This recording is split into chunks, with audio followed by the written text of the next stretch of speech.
Hi, I'm Kelly Ott, And I'm Laura Wakefield. and today on Focus Point, we will be discussing social media. Last week, I think we talked about some of the benefits of social media Right. related to professional development and growth.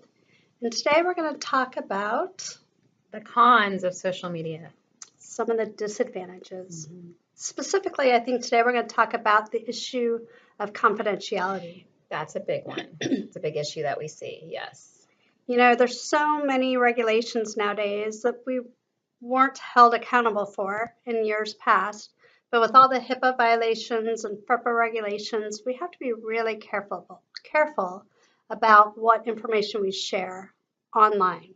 Exactly. And sometimes I think in our quest to get information and serve our students and clients better, we tend to start oversharing a little too much information about them, not necessarily on purpose.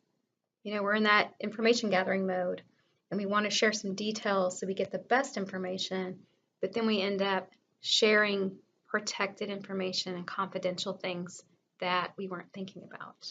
And is it really even a matter of oversharing? I think about just a private discussion we would have where I might say, you know, I have this client I'm really struggling with. I could really use some advice. This is where we are. This is what we're doing. And that's a private conversation. You would ask me all kinds of probing questions. I would want to know, well, how old are they? What grade level? And do they have a good attitude? And what's the diagnosis? Right. What's been your history with this? Yeah. And so I think that, you know, that private conversation is much different than an open forum or even a closed group on social media. We think that things are private, and anytime we put things out there on the internet, it's not. So true. But Yes. also just the idea of oversharing. You know, what my idea of oversharing might not be your idea or even reality.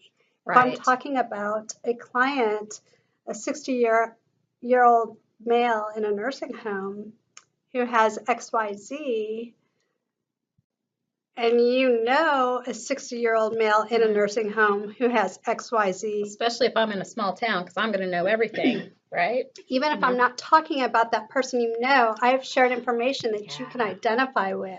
True. So, And even if it's a misperception on my part, I still think you're talking about the person I know.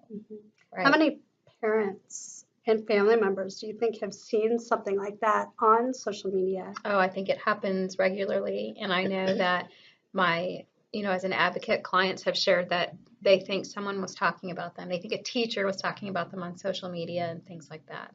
So this opens us up for a lot of liability issues. Yes, exactly. And ethics issues and violations that we can't even imagine that we would encounter. So we have to be really careful. Yeah, so confidentiality is one of those issues related to HIPAA and FERPA that is a con of social media and trying to gather that professional information.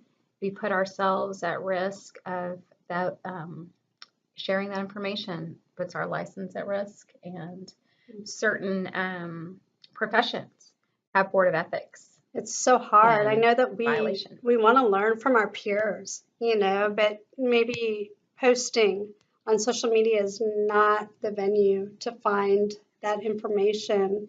And I encourage you to seek mentors that you can consult with privately and not on an open group. Exactly. And I would agree with you.